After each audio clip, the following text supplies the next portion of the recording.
Welcome back, guys. Today we're going to move the cows and clip some pastures and do a few other odd and end things.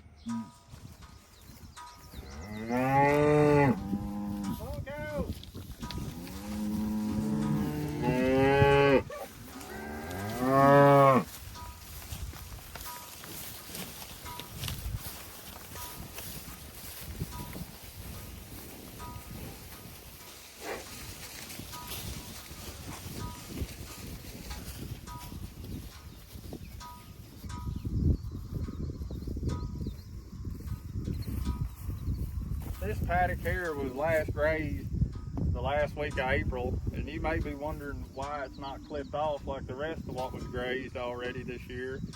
And the reason for that is that we went almost 2 months with no rain, so I was afraid to clip any of this because I didn't want to waste any regrowth that I had. I use primarily these Gallagher ring top step-in posts for all my paddocks. But if you're like me and you have a road through your pasture, to where here in a day or two I may need to go down there and spray my soybeans if the forecast clears up, when you get to your road, just stick in a couple of these smooth fiberglass posts with the screw-on insulators, and you can just let her down, drive over it, raise it back up, and you're done. And that's a whole lot simpler than putting in a gate for something that's probably only going to be here 3 to 4 days. And if anybody was wondering, I've also got them on about a 1/4 acre of the woods there for shade. I don't like to let them have the whole area there because there is some grass and various other weeds that they'll eat grows in there. So I graze the woods there rotationally too, just like the other 20 acres of my pasture here. And we got current. The cows are in their new paddock for the next 3 or 4 days here. I'm gonna go hook up a bush hog and clip the rest of this off. And over there on the far side of the field where they was about 2 weeks ago, and then we'll lay their water in here and they'll be done for the rest of the week. And if you're wondering, my watering system is nothing but just a little giant float valve, somebody's old mineral tub that I found laying in the road, and water hoses. I have a water hydrant right up there at that hickory tree, and I'll just drag my hoses from there, and you just set the tub under the edge of the fence, and I have enough water pressure. That thing holds like, I don't know, 30 gallons of water, that these 26 cows and their calves, they never have to wait to drink. I don't have a set way of dividing this field. I do it different every year. I haven't found a pattern that I really like yet. But even with good water pressure, I found that about 300 foot of hose right here is the max that you want to do. Because 1, the water gets too hot, and 2, you lose pressure really fast. And out in the sun, these cheaper hoses will just bust. The best hose I found, and I've had used these for 3 years, are these Flexzilla hoses. But they're 100 foot long and they're $100, so a fella can't afford too many of them. After I get this upper portion here clipped off, then I'll unroll my hoses and get it all set up so you can see the finished product. Now we're gonna have us a window washing, then hook the bush hog up and go clip pasture.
now we just gotta unlock the wings and we'll be ready to go clip off some pastures.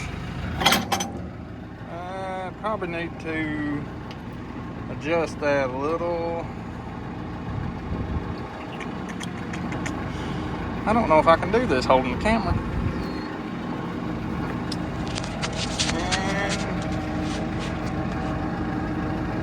I can. There we go. And we're gonna put this one right here back in its place, which will probably end up being too low, and we'll end up having to go right back to where we started. And in case anybody was wondering, I have already greased this machine this year, so there's that. Here we are back up here at the pasture with this old green bush hog. And if you're wondering, this green short pretty spot here is a few acres of my pasture that I mowed for hay this spring, because as you can see is what we're fixing to clip off here. It had done way past matured on me, and I thought it would be better hay than pasture. So we thought we'd give that a try of harvesting what got ahead of us this time. And I do have manure down here in the barn lot that will go back on that this fall to make up for what I took off, hopefully. Okay, we've mowed a little strip here. I'm gonna get out and see what her height looks like.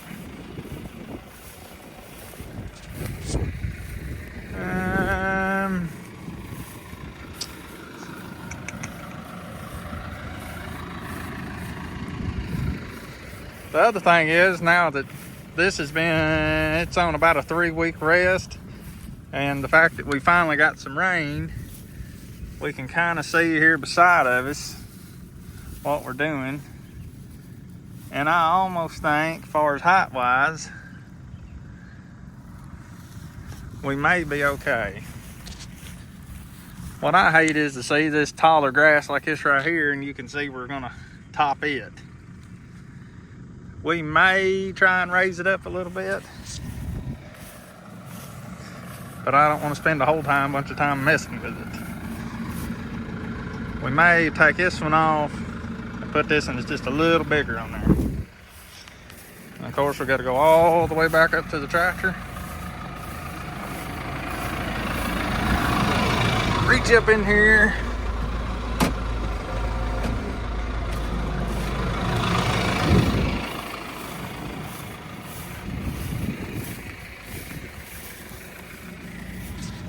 Go back. I'm gonna try to set y'all down right here.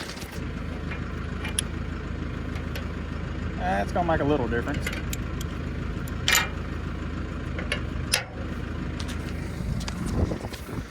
Alright, let's try her again. Okay, after our little adjustment back there, I'm pretty well happy with the height. I know there's some of this fescue that we're probably cutting a little too much off of, but this is the second pass over with the cows, and they didn't eat it, so I figured they're not going to until later this year when it gets a frost on it. So hopefully clipping it off, maybe it'll sucker on out, have a little more regrowth that they will be happy with after frost this year. I know in my first video I said that you wouldn't see nothing new or fancy or none of that kind of thing in none of my videos, but I can honestly say that this here tractor and that GPS right there is as new or technical or fancy as it gets for us. This right here is it as far as new and exciting. And to be honest, these newer tractors like this are nice. They would be really nice for somebody that was 6 inches or a foot shorter than me, where you actually have room to stretch out. But I'm just not convinced that these tractors will last and give as good a service all the old true internationals that we have. But I guess we'll find out as time goes. I mean, this tractor's 2 years old and it has almost 1,000 hours on it, and so far no problems whatsoever. But we'll see what happens when we hit 10,000. And the other thing is, I used to think that these little mirrors they put in the cab was supposed to be rear view mirrors, but then I got to thinking about it, and I finally figured out they put that thing in here so when you start thinking big ideas about yourself, you can just look up there in that corner and realize just how goofy you actually are.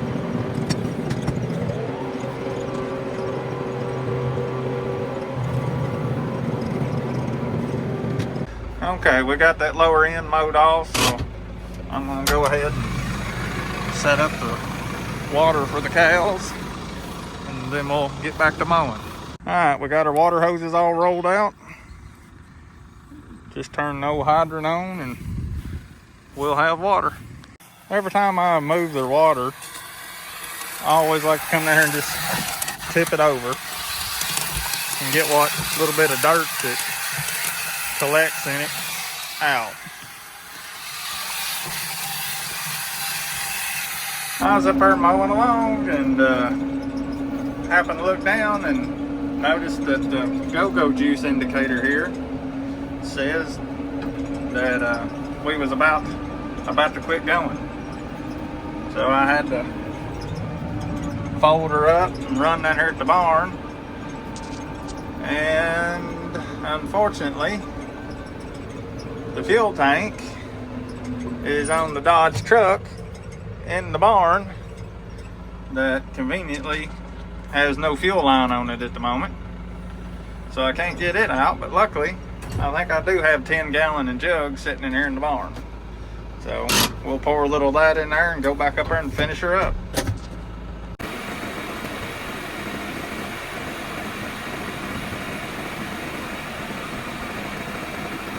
Alright, now we got a little bit of that old diesel in her. We can head back up there and finish her up. And conveniently, it's raining yet again. We got about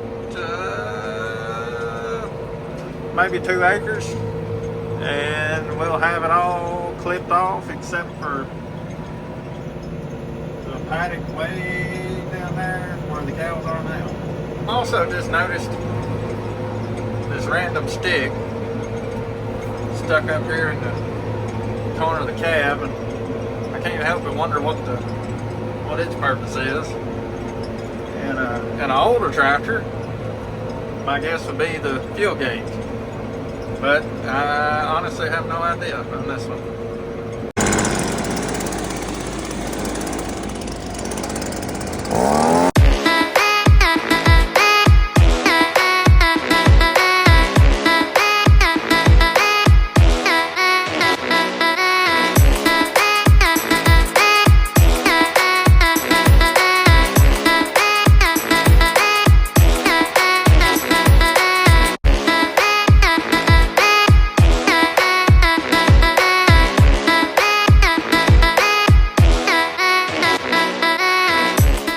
That's it for the day, guys. Thank y'all for stopping by again, and we'll see you in the next one.